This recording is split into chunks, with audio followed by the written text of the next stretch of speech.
ABS-CBN News and Current Affairs. Panig sa katotohanan, panig sa pagbangon ng bayan. Sa ulo ng mga nagbabagong balita. Dandang Pinoy na nagbakasyon para sa Semana Santa, balik Metro Manila na. Ang sitwasyon sa mga pangunahing lansangan, pantalan at paliparan, tutukan live. Pagdiriwang sa linggo ng pagkabuhay, naging taimtim, makulay at makabuluhan sa mga simbahan at iba't ibang komunidad. Mga kandidato sa pagkapangulo at pangalawang pangulo, dinayo ang Easter Vigil ng El Shaddai. Brother Mike Velarde, may inendorso ba? Abangan! Nationalista Party Standard Bearer Manny Villar, galit na itinanggi ang pag-uugnay sa kanya kay First Gentleman Mike Arroyo. Ilang putika sa Metro Manila, bigo pa umunong abisuhan ng DOH kaugnay sa pangalawang batch sa mga gamot na kasama sa Cheaper Medicines Law. At mayigit 6,000 katao naligo at nagpalamig sa Manila Bay ngayong Easter Sunday kahit bawal na.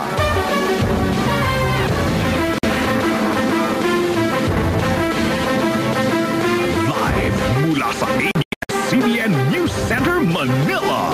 Ito ang TV Patrol Linggo.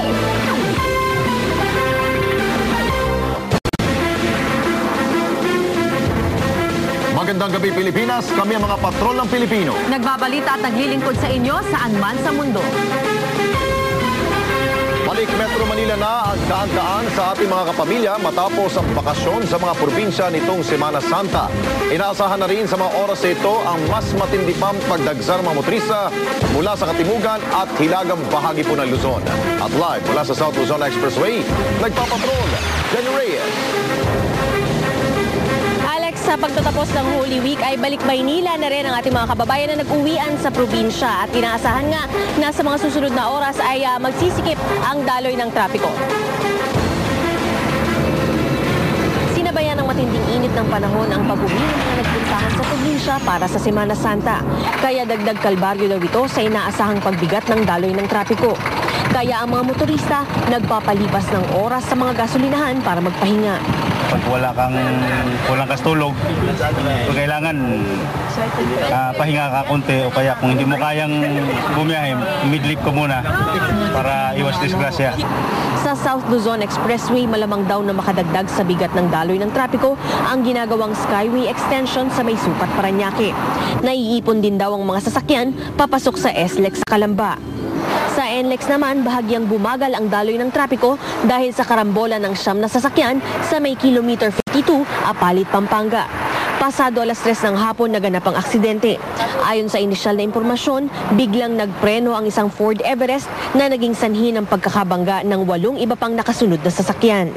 Wala namang naiulat na malubhang nasugatan sa insidente. Pangkalahatang naging banayad naman ang daloy ng trapiko sa NLEX maliban sa Bukawi exit kung saan pumipila ang mga sasakyan sa toll gate. Samantala, wala ring humpay ang dating sa airport ng mga pasaherong galing sa iba't ibang probinsya. Mahigpit naman ang pagbabantay sa pick-up at drop-off point sa NAIA para di maging sanhi ng traffic ang mga nakaharang na sasakyan. Alex, sa mga oras na ito ay medyo maluwag pa naman ang daloy ng trapiko dyan sa bandang NLEX. Maliban na lang sa may San Fernando, Pampanga, pagamat naigilid na nga yung mga na-aksidente kanina, siguro sa dami na lang talaga ng mga sasakyan dyan. Ganun din ang sitwasyon sa may Bukawi, Bulacan, malapit sa toll plaza dahil nga mga sasakyan o pumipila para magbayad ng toll. Samantala dito naman sa SLEX, mula sa Calamba exit hanggang dito sa may Alabang Viaduct ay maluwag pa rin o banayad pa rin ang daloy ng trapiko. Ang nakikita dyan sa TV screens nyo, yung bandang kanan ay ang southbound lane at yung namang kaliwa ay ang northbound lane. Paminsan-minsan sa northbound lane ay nagkakaroon ng build-up dito sa may Alabang Viaduct dahil ilang kilometro na lang ang layo mula dito ng construction ng extension ng Skyway. Alex? Jenny Reyes, maraming salamat sa iyo. Kamustahin naman natin ang sitwasyon sa mga pantalan, partikular sa Batangas, kung saan tumaas na rin ang bilang ng mga nagbabalik sa Metro Manila. Live mula sa Batangas Port, nagpapatrol, Jeff Canol. Tapos na ang Semana Santa kaya tapos na rin ang bakasyon para sa marami. At gaya nga na inaasahan ay bumuhos buong araw ang mga bumabalik na bakasyonista dito sa Batangas Port. Simula pa kaninang umaga, walang patid ang pagdating ng mga barko at mga bangka sa pantalan ng Batangas. Sakay ang mga pasaherong pabalik mula sa kani-kanilang bakasyon nitong Semana Santa. Sabi ng mga bakasyonista gaya nila Frank at kanyang barkada, sulit ang ilang araw nagliwaliw sa Puerto Galera. Masaya naman, nakakatanggal ng stress. Lahat kami sexy, naka-trunks doon, swimming together with my friends.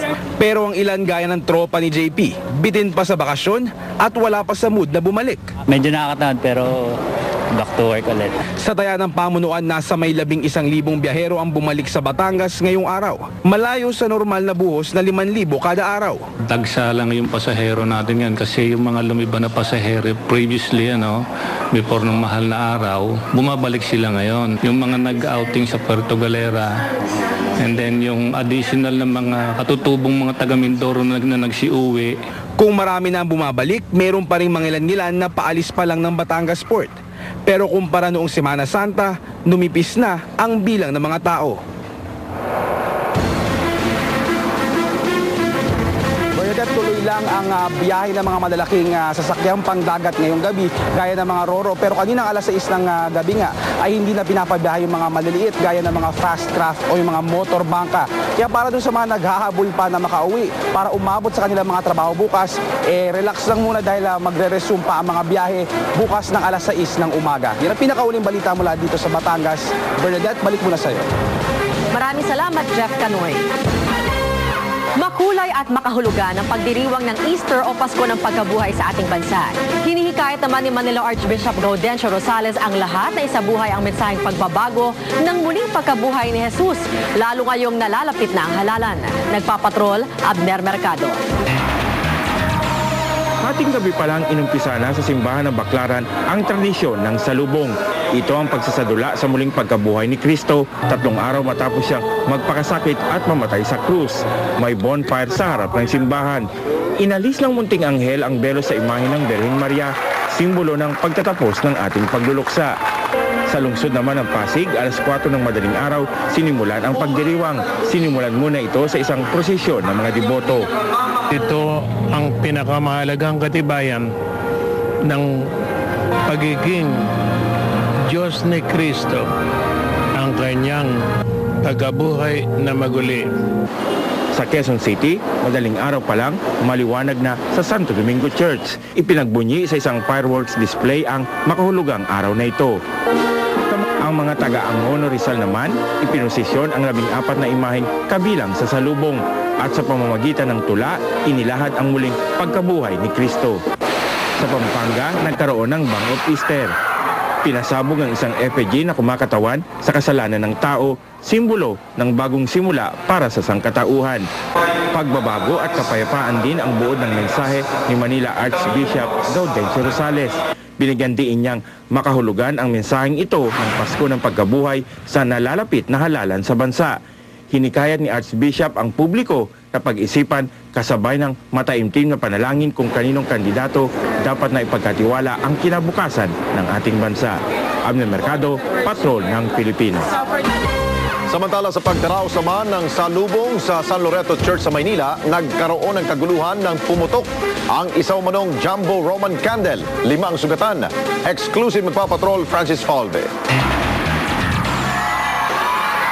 Patapos na sana ang parada ng mga karosa ng mga imahe sa salubong sa San Loreto Church sa Santa Cruz, Maynila kaninang hating gabi.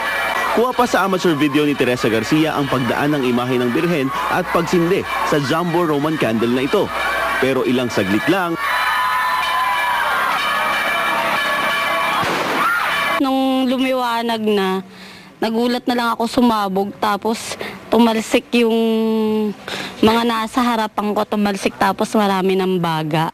Nagkagulo ang mga tao. Nagtamo si Teresa ng paso sa braso at pisngi, pati mga kaibigan niya. Isinugod ang 3 pang sugatan sa Mary Charles Hospital. Pinakamalalang pinsala ang natamo ng nagsindi ng lusis na si Marcelino Malyari na nagka 3rd degree burn. Maayos namang nakauwi ang iba pa. Pasalamat na lang ng organizers na walang nasawi sa insidente. Nangako ang mga organizers na mas magiging maingat sila sa mga susunod na proyekto sa simbahan. Francis Polbe, Patrol ng Pilipino.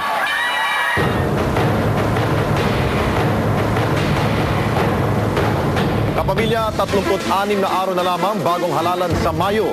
Matapos ang ilang araw ng pahinga nitong mahal na araw, tuloy na naman ang buhay politika. Nagbisulang pagtitipong politikal ang Easter Vigil ng El Shaddai nang dayuhin ito ng mga kandidato. Hindi man direkta nag-endorso ng kandidato itong si Brother Mike, tila nagpakita siya ng mga senyales kung sino ang paborito niyang tambalan. Nagpapatrol, Cheryl Mundo.